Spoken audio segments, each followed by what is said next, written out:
Hi, my name is Sadie Thompson. I'm Sarah's sister. She asked me to do a little tutorial on how to do a straight stitch, what we call a lazy stitch, and then a basic rope stitch.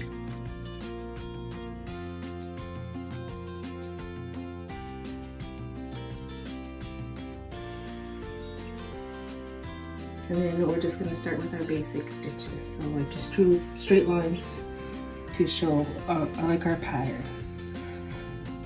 Usually when I do a pattern, I will draw my own pattern, and then I will put it on here.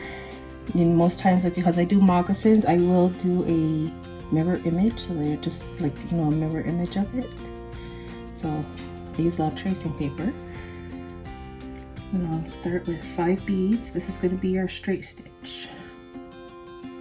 I'll just get it down, pull it up, and then you're going to put your needle right down in front of that, pull it through, and there's one. And then how I usually do my straight stitch is I'll come up between the second and third bead. So we're going to pull that, we're going to push this, oops, I'm over a little.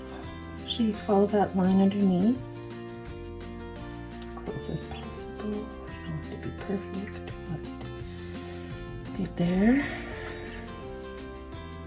And then go back through the first 3 to come so that we can keep going in the direction that you're beading in.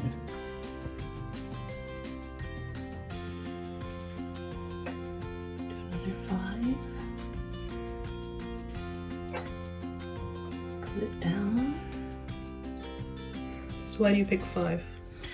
For me, when I'm doing 5, it's what I've always done. I mean, I know some people use 6. For me, 5, I find if I'm going to be beading around a curve, I find that the 5 is a little easier to control, because if you're beading around a curve, like say we were gonna go in a circle, I can grab my thread, like that. If you do 5, if you do 6, you'd be like here, and then there's the possibility that this middle bead here can pop up if you're too tight. Whereas I find with 5, if I find that happening, I can go back and easily correct it. So I'm gonna go down in front of that again.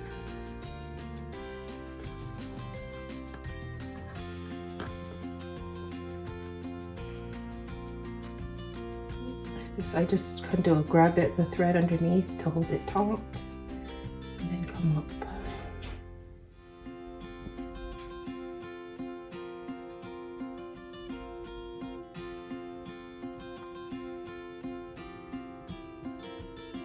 You see, so I mean where it's pulling, see it's a little zigzag, right? Pull it tight again. It's not too bad.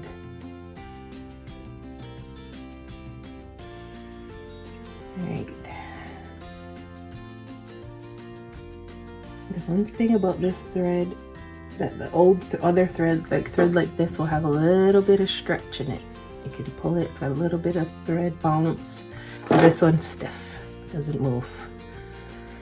So when you pull it and you see it's like a little off right here and right here. Now I can either come in between these 2, or I would come back actually to tack and come down in between these to get them in their straight line. Come up through these. Let's try to catch your line again.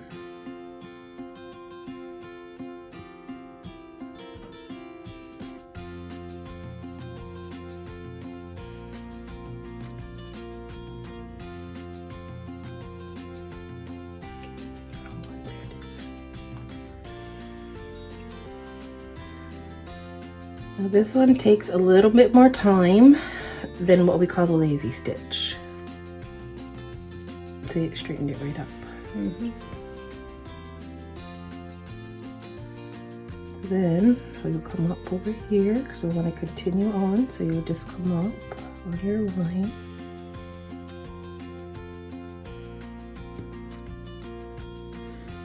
Go through.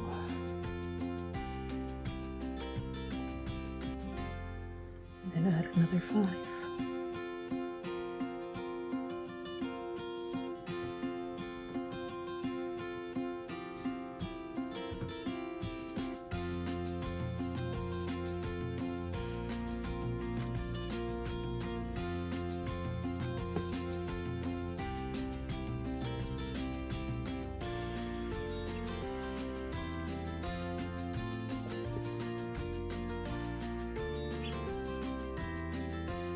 So we're starting out with 5 beads on our thread.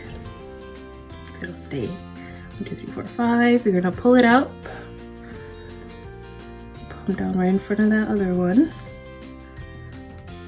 And this one here, you come down. This time, instead of coming up like the other one that I had said back here, you're only gonna come up between these two. It doesn't have to be super precise as long as it's behind that first bead. You don't want it being way back here, that'd be awful. But you want it to be like right here, right underneath there. Come up. 1, and then you just add another 5.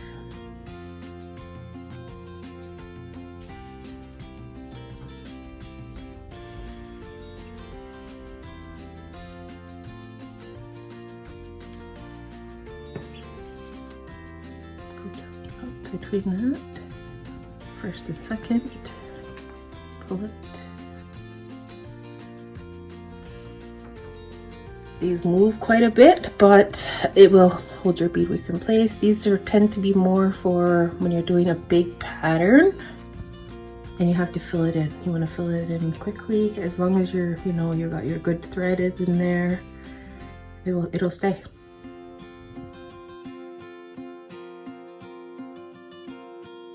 You have your thread, you're through your pillion. It's insecure, give it a good tug. You don't want it pulling through. So with my rope stitch, I tend to use 7 beads. 5, 6, 7. So I pull it down, and then how I do mine is I will go back 4 beads, so 1, 2, 3, 4, and where that 3rd bead is, I put my needle down into there. And when I pull it, we should have a nice arc on there. You can see, you can get my head out of the way, it's all the same color. It'll be like a nice loop. And now how I'm going to do the second part of my rope stitch is I will look, and where the 2nd and 3rd bead is, I tend to try to get my needle to come up in that area. So push it through, you got your line there. So when your needle comes up there, it may come up on this side of your beadwork or this side of the beadwork. That will determine how your beadwork is going to look. It'll have a right weave or a left weave. This is a left, this is a right. Now, once you start on one way, you have to keep using that way. You can't switch back and forth because then it won't look like a rope. So you want it to remain one uniform way. So we'll do the next 7.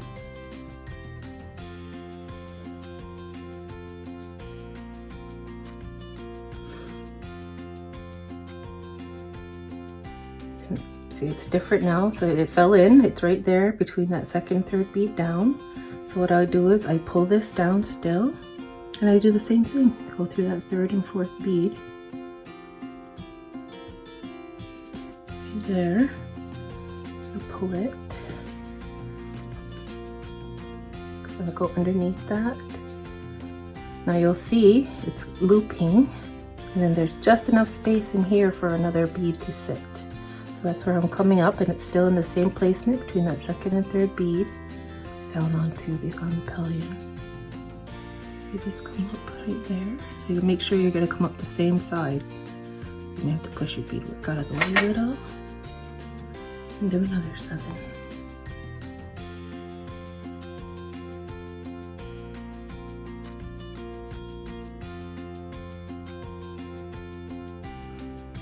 Pull it down. And make sure it's in there, and then pull it. And then 1, 2, 3, 4. Now, if you can see where my 4th bead is here. But when you look, there's not much room for another bead to go between that last bead and the next bead you're putting down. So you may want to come up between, like where this 4th bead sits, like go right where that bead is. So that way when you put your next bead in, you'll have that room in there.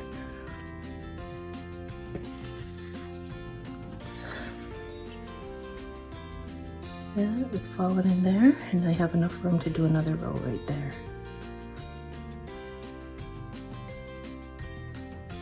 beadwork over.